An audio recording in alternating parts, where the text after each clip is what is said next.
Alright guys, TacticalRab again today. Hope you're doing well and enjoying your day so far. OpTic Gaming put together a tier list that the OpTic Dynasty roster, excluding Crimsix, put together of all of the notable retired pros over the last couple of years. There were some interesting pieces in here, especially Karma's point of view on aBeZy versus aBeZy. Potentially a surprising combination to be debating, but in Karma's point of view, aBeZy should be above aBeZy all time. Definitely a controversial take. Is there a reason for this opinion stemming back almost a decade? Very much intrigued to your thoughts on the comment section below. Hit the like button if you enjoy. Subscribe if you're new as always. I'd greatly appreciate it. Some 8s still going down, but I believe we've come to a resolution to sort out BPL going forward. So there should be another split of that come January. Announcements on this stuff hopefully coming very soon. I mean, look, Sib was fine in this. Look at this piece as well that Sib gets here. 1, 2, and then absolutely slabs the third guy as well. So that was pretty nice. Drazah also mentioned though that, you know, it's still playing pubs until search and destroy money 8s go along. Parasite says, you know, pros aren't playing respawn 8s anymore because Drazah just dominated them, so they outplayed it so much.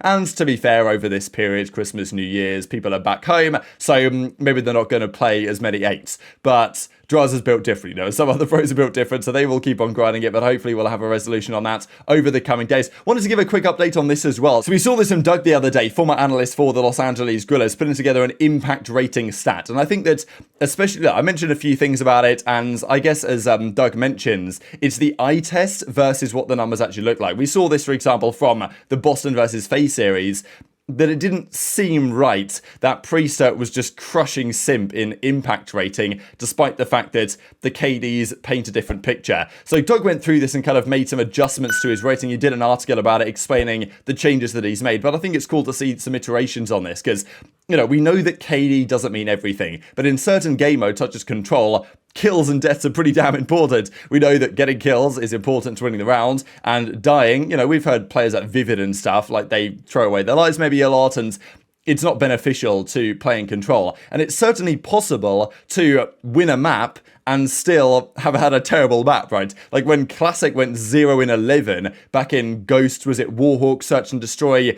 If you guys don't know the story, it's an old school clip really, but Classic had 0 kills, 11 deaths, and his team won the round 11. So Classic didn't have a positive impact rating that map as far as I'm concerned. Unless he literally planted and defused every bomb, which he didn't, then, you know, he was definitely a drain on his team rather than promoting his team. They won despite of Classic rather than because of him, at least in my opinion. So it's possible to win a map and still not have really helped the team massively, and it's possible to lose a map and still have been frying and your team costed you. So I think it's good that it's, you know, according to this new rating, it's possible to lose and still have over a 1, and it's possible to win and still have below a 1. And I think just looking at the numbers here, this seems more, you know, reasonable, right? But it's also good to see some development in an impact rating stat, because we know that, sure, in certain gamers, kills and deaths matter, but in other game modes, they're not so relevant, and there's other factors in play that determine how impactful a player was. It's always going to be incredibly difficult to come up with a solution because, you know, someone might hit the rotation at 55 seconds, get 1 kill, which flips the entire turn of the game,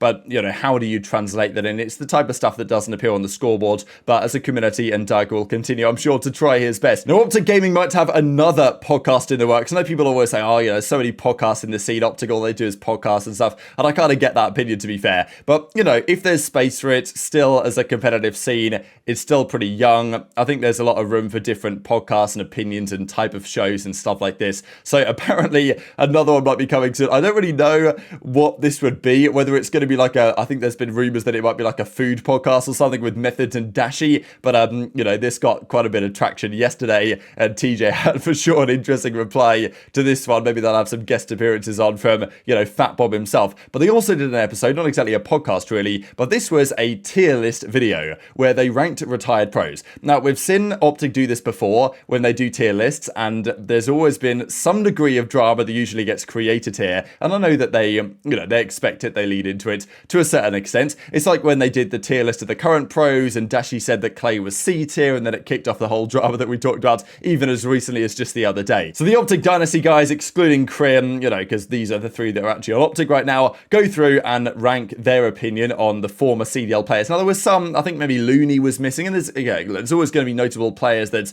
might be missing from this list. It's difficult to, I suppose, get absolutely everyone, but they go through and they do a pretty decent job putting together a list of lots of retired players either over the last couple of years or many years ago.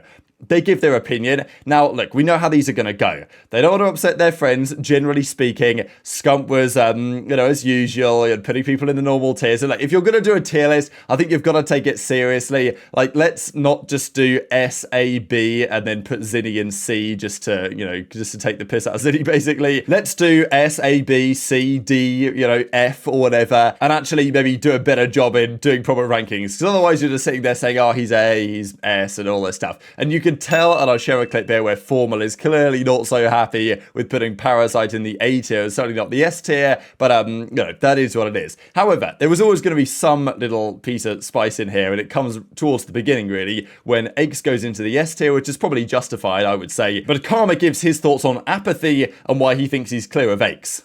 Next, we've got Brian. Can't pronounce his last name. aBeZy.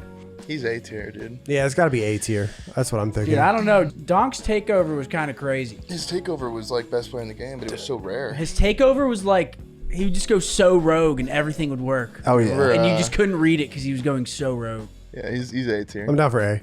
Dude, I feel like Brian would be. I don't know. Actually, I don't know. It's so hard to judge. Oh, that is a check out and a half. I would say him over Pat. Over Pat? Yeah, but I don't. It's just like I don't know. What are we going off of? Accolades, yeah, I don't know. It's skill, so hard. It's so hard. Mixture. I wasn't really thinking about accolades at all, to be honest. You're just going off like. I'm just going off like how hard they were to play against. Let's do that. That's like a round then. Yeah, I mean Haggie's either S or A. I don't know where you guys want to put him. What? Probably A. Probably S or A. You think he's S? Could be potentially. I don't think S. I don't think S. I think A though. It could be A, yeah. Okay. I think easily fine with A. A. Easily A. Yeah, I'm saying like a high A though. Yeah. So aBeZy and aBeZy actually won the World Championship together on Evil Geniuses back in the 2018 season. That was both of their second World Championship wins. aBeZy won his first back in 2014 in Ghost on Complexity, and then we'll talk about what happened shortly after that here in a second. And then it was, of course, aBeZy won his in 2016 in Black Ops 3 on the Envy roster. Both great players. aBeZy, definitely one of the more underrated players, I think, in COD history, maybe. Just when he was on form, an absolute superstar level talent that was, tends to get better towards the end of the year. It was an absolute force. But it's just difficult if you're looking at from, skill or career standpoint or accolades or like impact on the scene or whatever you want to say. It's difficult to have aBeZy really above aBeZy in any of those categories. People tend to forget how impactful aBeZy was, especially during the Ghost days and early parts of his career. aBeZy was a phenomenal player in basically every regard. And then, of course, capped off his career really with the 2018 World Championship victory alongside aBeZy.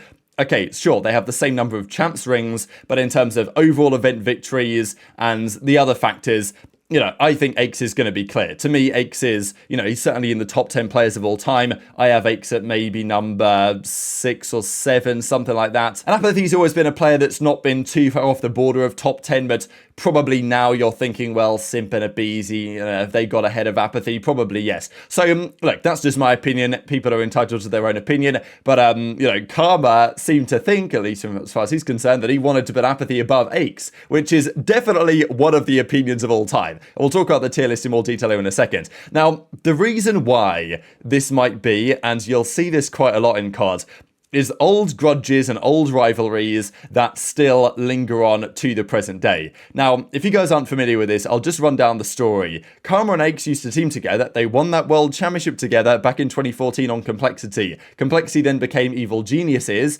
and as that year progressed, things got quite problematic when Bella was due to be born. So Karma's wife Holly, they were having Bella, and during this whole situation, he, of course, wanted to spend time with his, with his wife for his daughter's birth rather than going to this event that they were going to go to at the time. I think it might have been like a pre-advanced warfare event, something like this anyway. So EG wanted to go to this. It was EG at the time. Khan was like, I know I want to stay here for my daughter's birth. Like, you can get some sort of substitute. And I think this was miscommunication. I don't believe that EG were actually going to drop Karma over this. I think the intention was to get a sub and then you know, for Karma to come back afterwards, which I guess makes sense. Karma either, for whatever reason, thought that they were effectively planning to drop him on a full-time basis as a result of this. So then Karma says, I don't want to be on this team. I was going to be dropped for not going to ESL due to not wanting to miss my daughter's birth. These tweets are still up, by the way. And then Ake says, dude, I'm not even going to get into this with you. Not once were you told that you'd be dropped if you couldn't attend, period. Then TP, of course, came out and said, well, it was more like we needed a decision to find someone for the next couple of weeks. Let's just talk about this, please. And, you know, all this drama, Karma basically ends up leaving the team and, you know, gets out of there.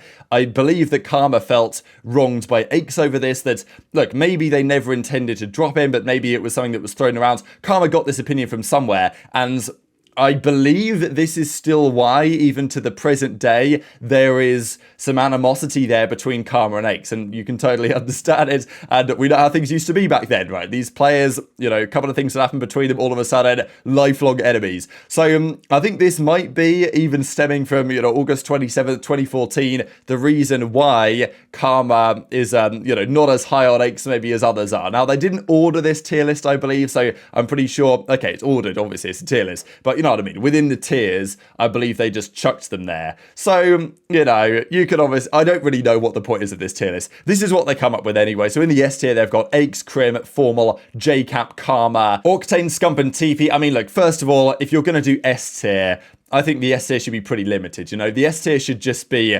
Scump, Crim 6, and maybe just Karma, to be honest. Like, maybe I'll just do the top 3. Then you've got Clayster, of course, who's still competing. So for me, if I look at my top 10, Formal is in there. If you're just saying S is top 10 without the players that are still competing, then I think they've probably got it about right with JCap being in there, because I always think JCap's really underrated. I have him S tier personally. If S tier is going to be top 10, which kind of seems to be what they're going for. TP, I think, is, you know, TP deserves a lot of respect for what he did back in the day. For him to be an S tier level, I guess it makes sense given the players that were kind of analysing this. I think Octane as well, like, you know, maybe that's a bit ambitious to have him up in the S tier. In terms of talent, sure. You know, you can argue this all sorts of different ways, but I'm not sure looking at this list, all of these should necessarily be in the same category. The A tier was absolutely, like, stacked for the players. You know, we got Zero in here, we got Jerd in here, we got Crowder in here, you know, Big T.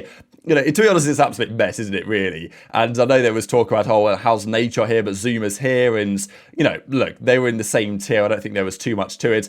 I think the Killer, I mean, look, looking at some of the players in the A tier, I'd put Killer up a tier. Personally, I think that having Killer in the same tier is like, you know, no disrespect to Nagafen, right? Because he was a phenomenal player in the Jetpack era. But, you know, what Nagafen achieved compared to what Killer achieved is not really so comparable, I would say. And then there's Zinni Dano in the C2 on his own. So, like, you can debate this no matter how you like it. Look, it's a tier list. I don't think it's a particularly good tier list, but it's a tier list at the end of the day. But I was certainly interested in this whole aBeZy versus Extremate here, right? Because, yeah, Karma had, you know, maybe a surprising opinion from some perspective, but then maybe if you know some of the history between the two of them, maybe it's not all that surprising. But very much interested in your thoughts on all this stuff in the comment section below. Hit the like button if you enjoyed, subscribe if you're new, take care, and I'll see you next time.